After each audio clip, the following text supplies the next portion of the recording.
Well, thank you for joining us today. I want to thank the mayor for hosting us here today. I appreciate her strong partnership in addressing this water crisis in Flint.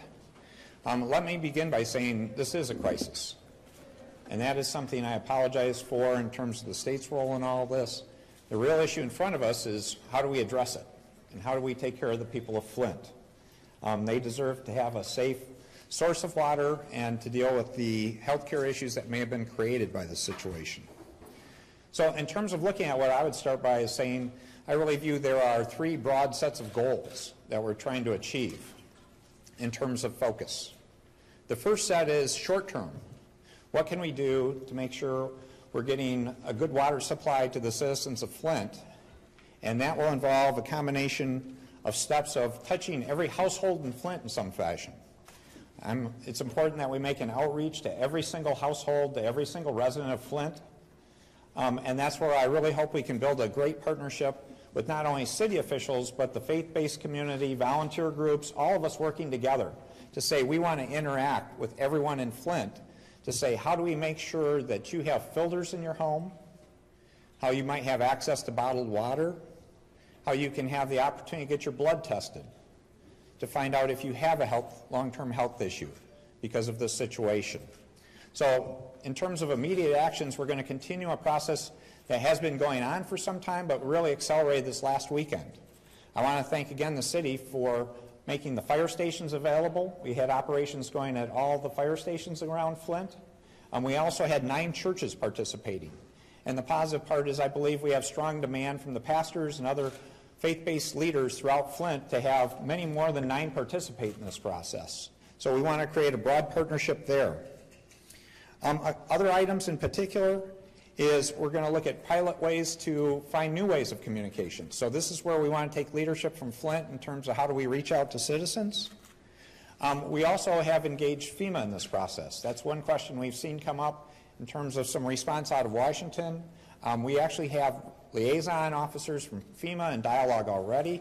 We have not made a specific request of assistance yet, but we are in dialogue with the Federal Emergency Management Agency and talking to them about how we can best work together. This is a normal part of the process after we do a state declaration. It does take some time for us to put a request together for specific assistance, and we're undergoing that process. That will take some time, but we'll get to that point. And again, we want to work well with FEMA in the interim on whatever options and ideas that we can bounce by them in partnership with the city of Flint.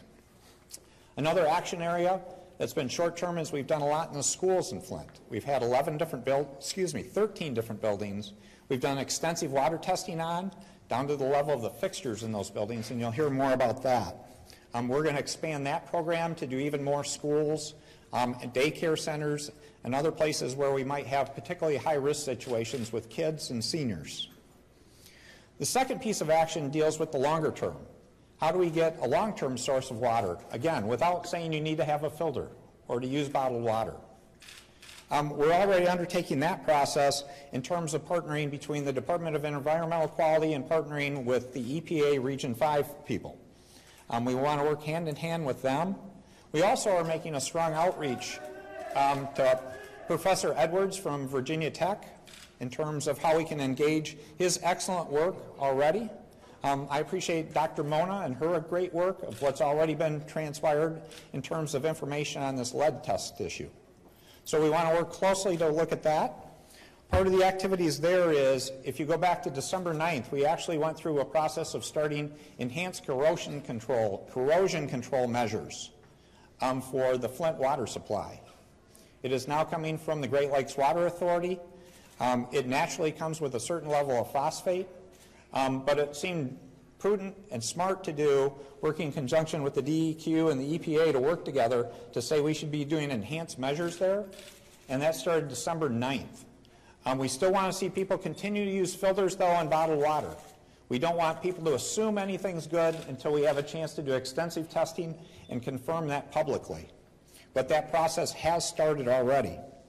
It also will tie into the long-term process of how a switch over to KWA takes place.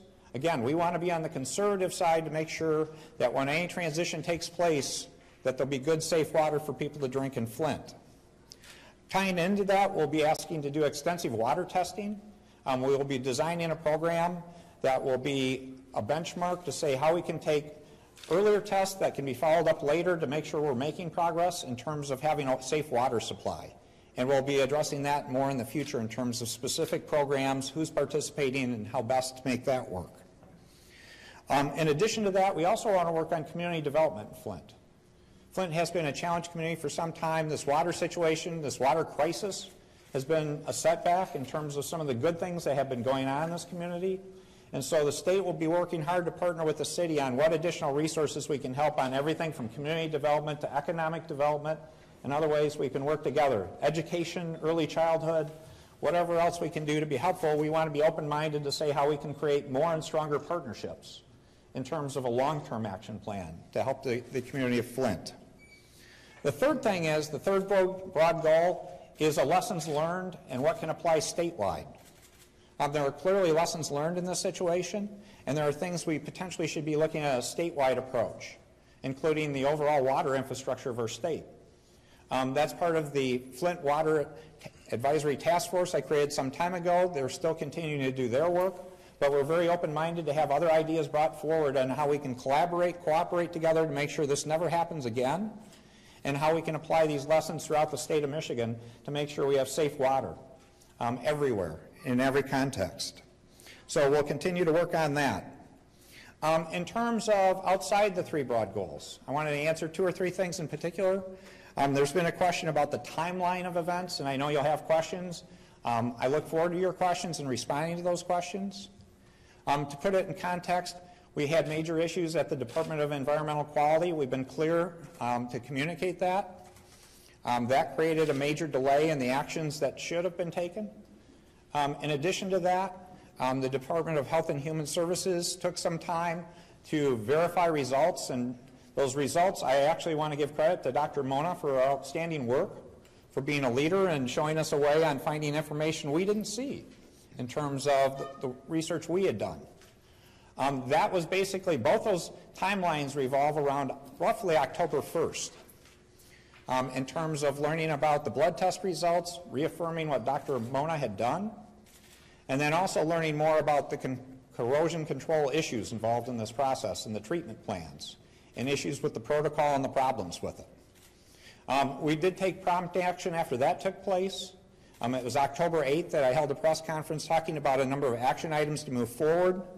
We actually made the switch back to the Great Lakes Water Authority soon after that, and we've tried to be prudent. We've had over 12,000 filters distributed. There's been over 2,000 blood tests done, finding 43 people since October. There's been over 700 water tests. We've actually had, again, reconnecting to the Great Lakes water system.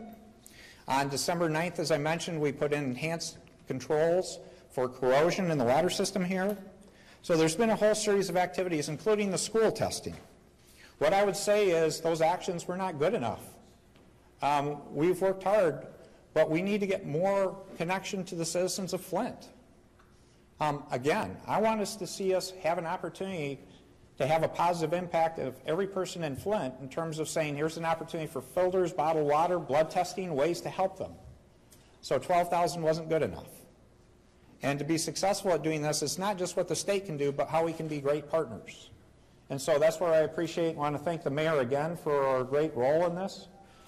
You coming into office has been a great catalyst of moving activity forward and encouraging everyone to do more, myself included. So I want to thank you for that in particular, Mayor.